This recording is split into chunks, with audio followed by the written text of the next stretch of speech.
Special spiritual talk this morning from our friend David Winfree. For those of you who don't know David, I think most of you have heard him speak here before, but I like to think of him as kind of, when he speaks, it's like from a whole different higher consciousness, and it's truly a beautiful thing to have you here, David, and we look forward to your words. So without further ado, David, I hand it over to you. It is so good to be here. I have had so many wonderful times over the years in this space. People in this congregation have befriended me, taken me into their homes, helped me with my mission over about 10 years with so much love. And there are too many names to mention.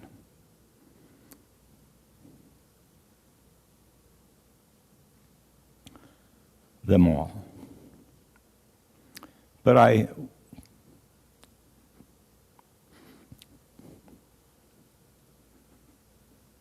will name one. Lynn Moulder. I appreciated her so much. She did so much for me. And I just have to acknowledge her.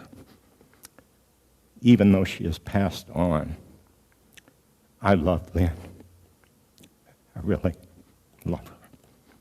And I love so many of you. I've had so many heart bonds connect. So much sweetness, and I feel so much love when I walk into this space. When I visited here 2 weeks ago, and I've been away for 2 years, I felt so much love. And I just appreciate Reverend Phyllis and Reverend Russell and Reverend, well, maybe not Reverend, but Jeff, and the other reverends, so much. So I had to say that before I start my talk. Let's take a moment and be in silence for a moment.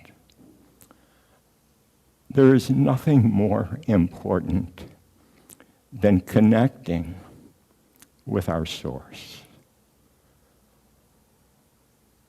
And I want you to connect with your source, your highest, deepest, most wonderful part of you. And I want you to feel into that and the essence of who you are, as you are a light that extends and shines from that.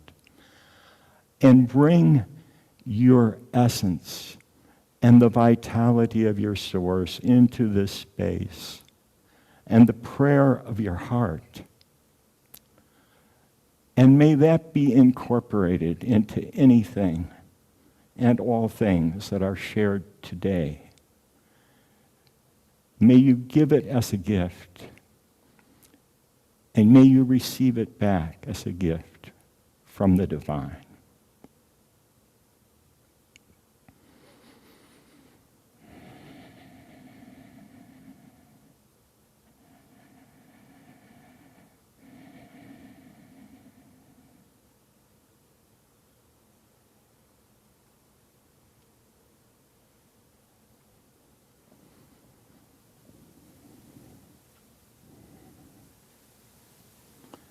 Thank you.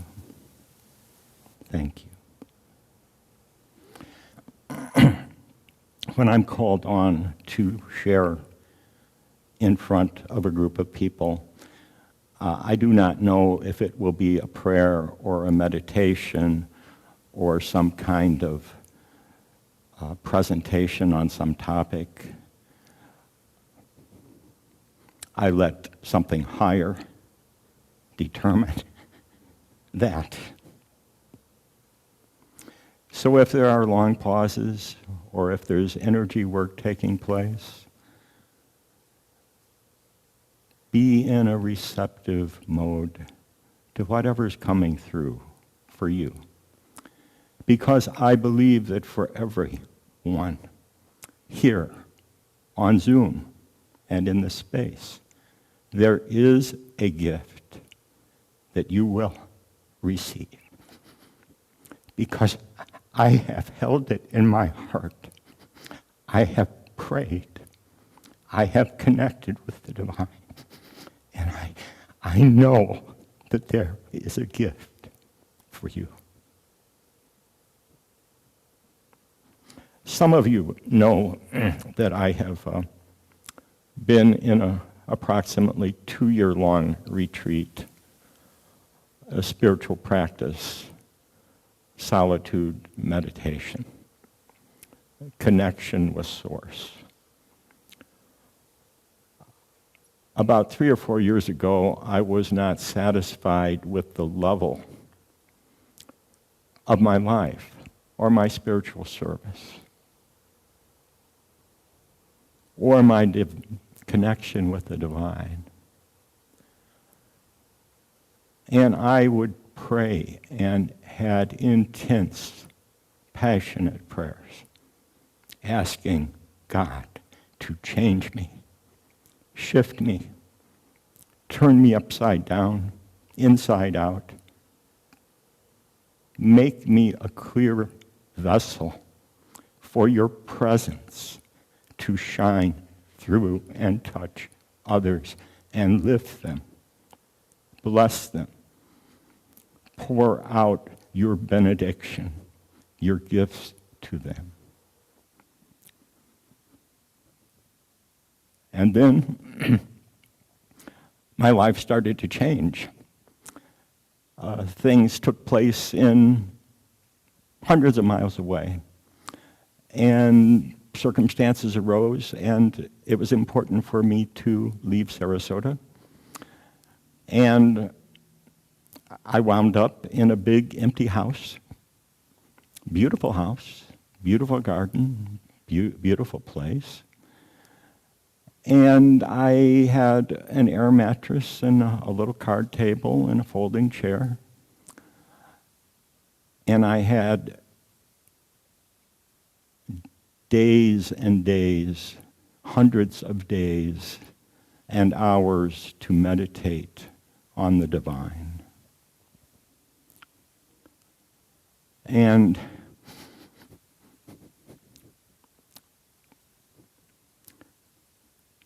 God met me powerfully, lovingly, showed me things, touched me, lifted me, guided me, directed me.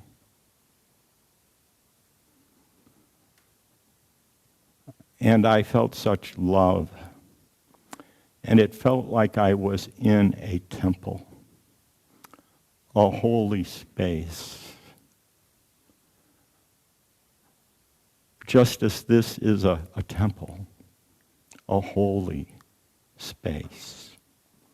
And you feel the presence of that light.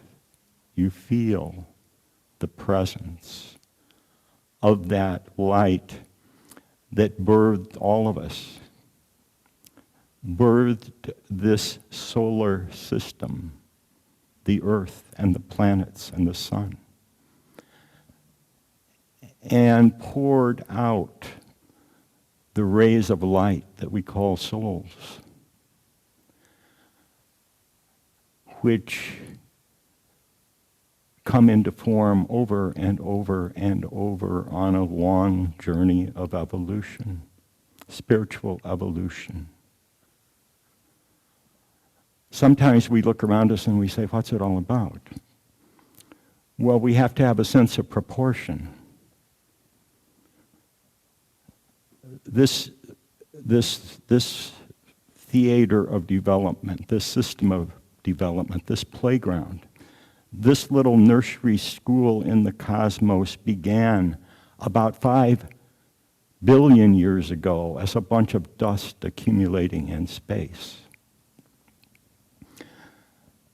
And as the souls came forth and they gradually merged into evolving life forms for their own evolution, we've finally reached the glorious point that we are at the moment, which is very close to the beginning, because it goes on for a few more billion years.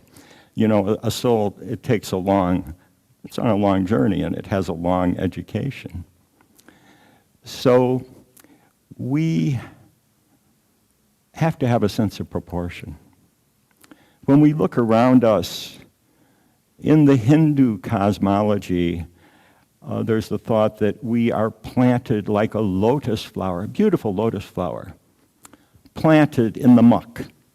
The seed of the lotus flower is planted in the muck and rises slowly through the muck and out into the water and finally reaches above the water and opens to the sky. It's a journey. And every lifetime is one day in the life of our soul. This is one day. It's for experience, it's for awakening of a life, a form of life, a life that will go on perhaps for eons. It's the beginning, it's an awakening. And everything here in this playground is experience meant to waken and sharpen, contrast, stress, conflict, not for the sake of conflict or stress, but to awaken, to sharpen the senses, and eventually to get us to focus on what we call spirituality, or God, our source, our soul, the deeper essence of ourselves. If you want to know how spiritual you are and where you are on this timeline, you look at lifetimes that you've lived where you had no interest in spirituality or God. Now, what you were doing was spiritual. You were sharpening your capacities to live and understand and comprehend and connect and all sorts of things. You were doing spiritual practice and you didn't know you were doing spiritual practice. Making babies, it's spiritual practice. Hanging out with friends at the bar is spiritual practice. Everything done in life is spiritual practice. But after a number of lifetimes, now you're beginning to wake up a little bit more. And now you're beginning to reach out, and you're wondering what happens when I die and when someone I love dies, and you want to connect and you want to see what's beyond the physical. And you begin to spend time pondering that. Now you're still doing all your other stuff. And then a number of lifetimes go by, and now you're spending more and more time congregating with others who are maybe going to church on Sunday. And so a little percentage of your life force is going more and more to the contemplations and so forth about divinity, God, spiritual, and so forth. All of this playground is called Maya in the Hindu tradition, Maya. It's called illusion, not because it's an illusion, it's a real playground, but as we get into it and merge into it, we misunderstand it. We misconceptualize it, and we hold it and attach to it in a way that's not really optimal for us. The idea is, let me have experience and let me grow, let me touch, let me feel. Everything that comes to me is an experience. I will be thankful. I will do the best I can in every experience, whether it be mundane or whether it be painful or uncomfortable. I always have it in front of me. How can I make this the experience the best and highest possible? How can I connect with my divinity? How can I bring the divine in more fully? And we also have something called the Maya of spirituality.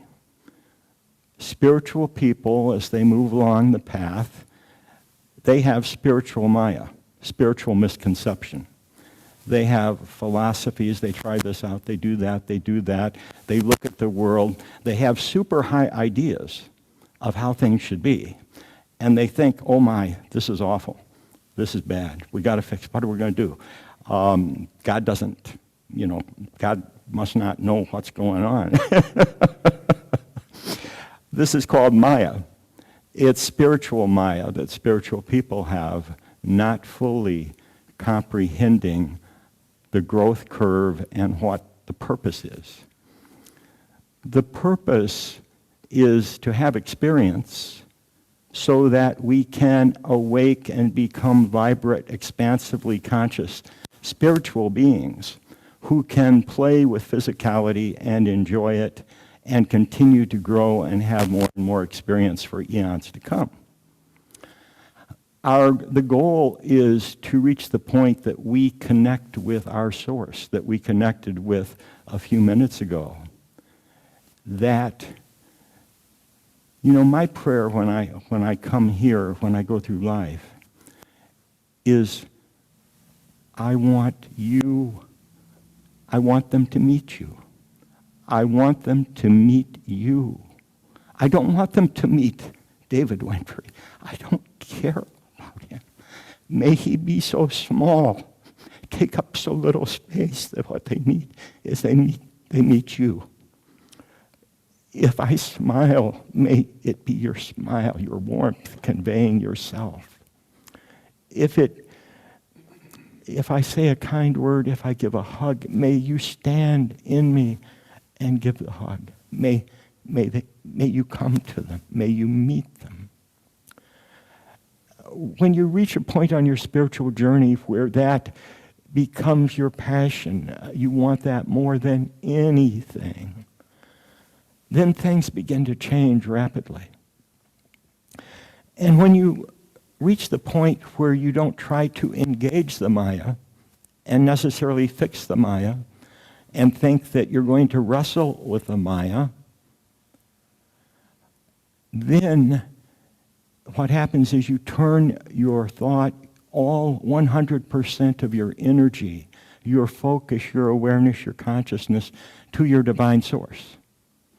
And that's what your divine source has been waiting for as many lifetimes as it takes.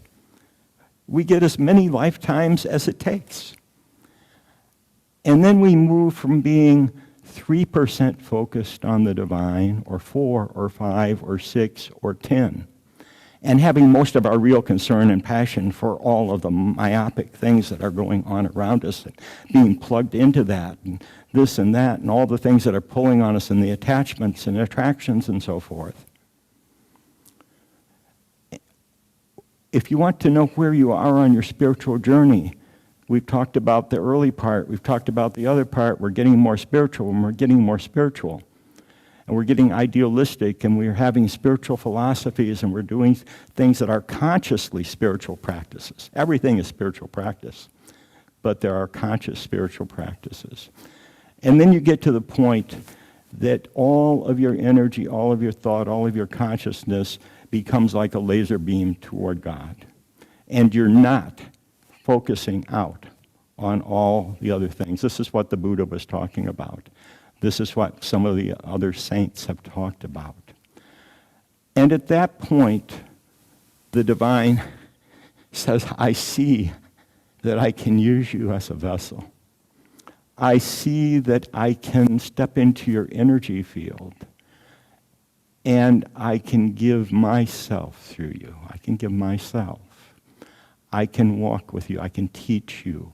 I can share myself with others through you. And then you get to the point that you don't have to come back to Earth School. But you can do other things, and you may still build marvelous worlds of form and so forth as time goes on. I sometimes use what you would call affirmations, chants, mantras, prayers. And I've written some of them down, and I'll put them out there. A couple of pages. Feel free to grab one when you go. But I begin each day now with, may you open me more to you today than in any day so far. Highest light, source, God, may you open me more to you today than in any day so far. I want an opening, I want an expansion today.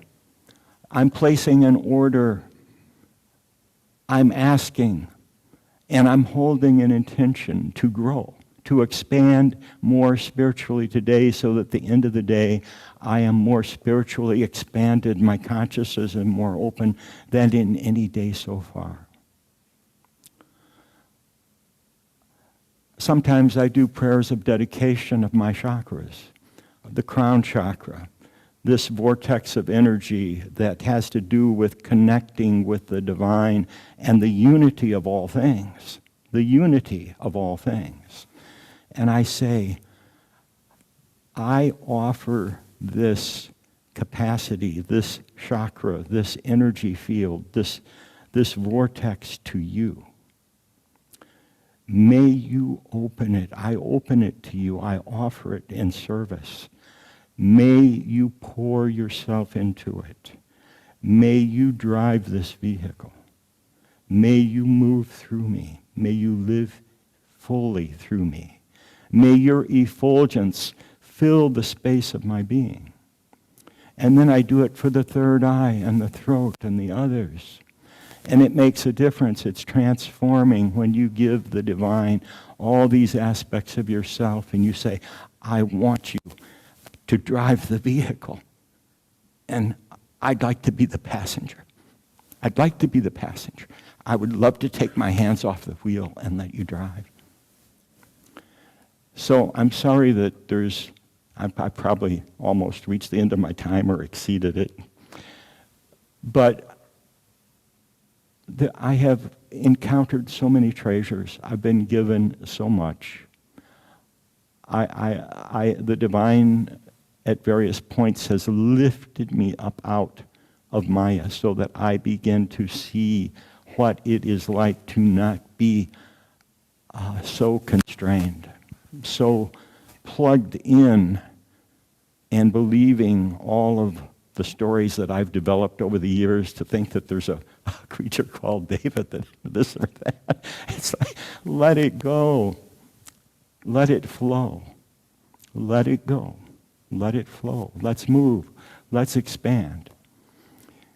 So I'll leave you with just a little prayer, a little invocation, a meditation.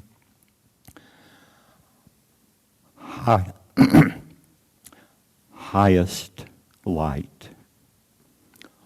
Oh, great, great source.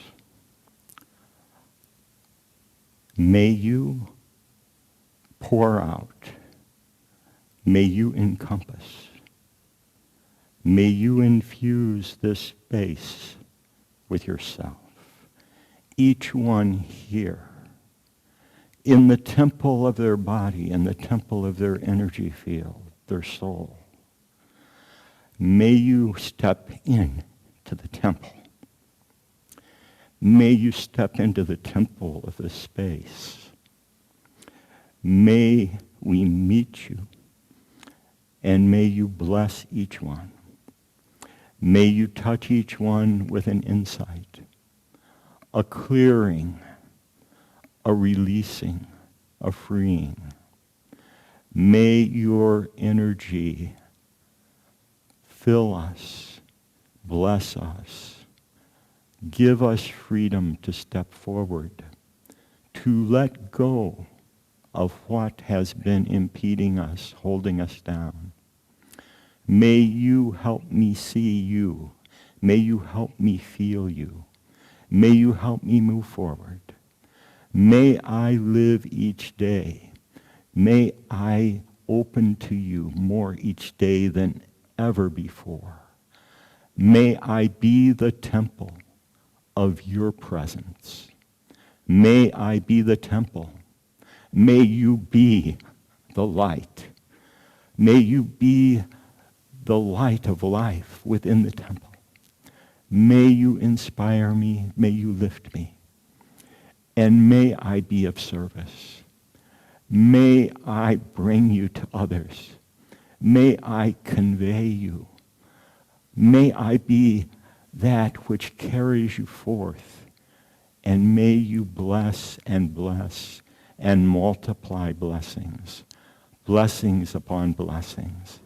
Love upon love. Joy upon joy. Supreme light. Thank you.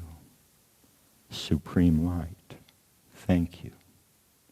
Thank you. Thank you. Thank you. Thank you, David. It was beautiful, was it not? I know I felt my heart expanding and getting emotional. So you touched everyone, David. Thank you so much. It was beautiful.